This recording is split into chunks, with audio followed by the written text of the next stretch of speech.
Time for the final part of the Boxcar Racer ranking and review. Three more songs to discuss. Get your final prediction and let's find out which one are in that top spot.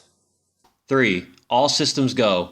This song is what Anthem Part 2 should have been. If you want to create a song that's angry, rebellious, and fed up, then this is the way to do it. Now, a song's not some kind of masterpiece in anti-establishment or government analysis, but it's still fantastic. The lyrics here aren't as edgy and whiny as Anthem Part 2, and reflect more of a desire to claim back what's ours, versus just simply complaining and crying over it. The song starts off promising enough with a slow and crunchy riff. I will say music does stand out a bit more on this song compared to the previously mentioned ones, maybe because it's early on in the album, but I also think that everything about it is simply done well and flows properly. There is obviously care, attention, and passion thrown to everything. So if you think about Tom's current state of mind with the extreme passion for alien conspiracies and all that, this song makes a lot more sense. Supposedly it's about the aftermath of 9/11, the conspiracy theories resulting from it, but I like to go beyond that and apply it to any situation in which we lose our trust and faith in the powers that be. Speak up now, lose, or get left behind is a strong call to action that again, can be relevant to a lot of different issues, not just distrust in the government. I especially love the little twist at the end, where instead of repeating the chorus again, Tom throws us a curve and creates some sick lines in the same style in "We are the underrated, all forgotten kids who made it."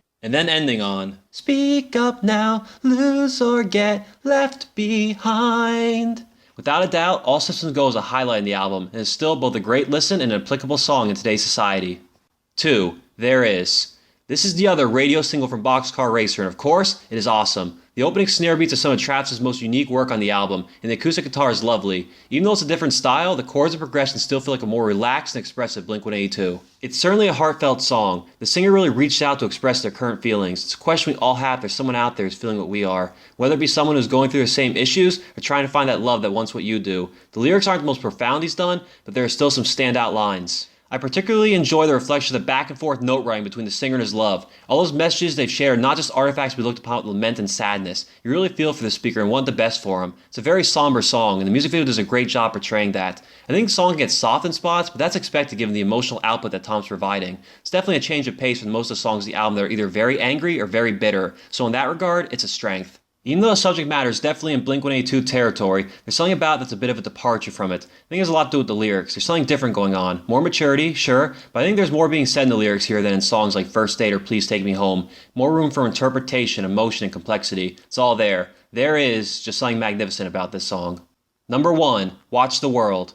The unique thing about this album for me is that there's no song that I can undoubtedly claim as my favorite, which is something I can do with every Blink-182, Angels and Airwaves, even the Plus 44 album, but if I was forced to choose, it'd probably be this one. There's just so much going on with it, so much emotion, intensity, and insightfulness, not to mention it's an experience to listen to. The idea of watching the world burn around you with someone you care about is a tragically beautiful image. Everything works well in this song, and as mentioned with others, there are several exemplary spots, but for the most part, its biggest strength is that everything feels natural and cohesion. The intro riff isn't the strongest on the album, but it feels to me like destruction, like a tornado going back and forth, and that first piercing note when Tom's about to sing is wondrous. The bass and drums are also well done here, and one of my favorite aspects are the extended bass notes during the verse. The bridge is rather astounding, and the mini acoustic solo is more than enjoyable enough to carry your attention to the final cathartic chorus. Great instruments all around. But as with most Boxcar Racer songs, the lyrics are the highlight. The first verse describes the immediate scene of destruction as fierce and powerful and sets the stage for the song. Then the next verse contrasts with it by describing something like John Lennon's imagined scenario. It's a brilliant change that takes a more positive approach to destruction, about there still being hope to start the world over and eliminate the pains like hunger and cancer. Many also revel at the line,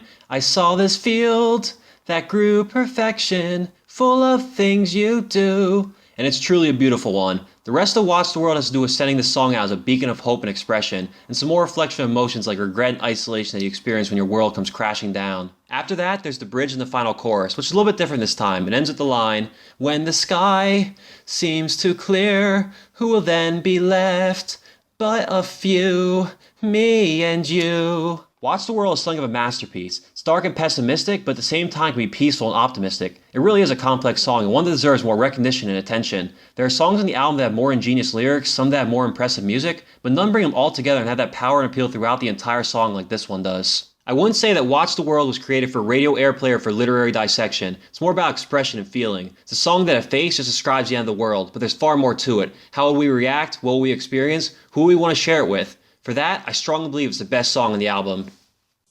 That's it for this series, unless by some miracle Tom actually revisits this project. But for now, I feel satisfied with my analysis of the album. Hopefully you agree with me, let me know if you do or don't, or if you want me to review any other bands. Regardless, thanks for watching, remember to like and share.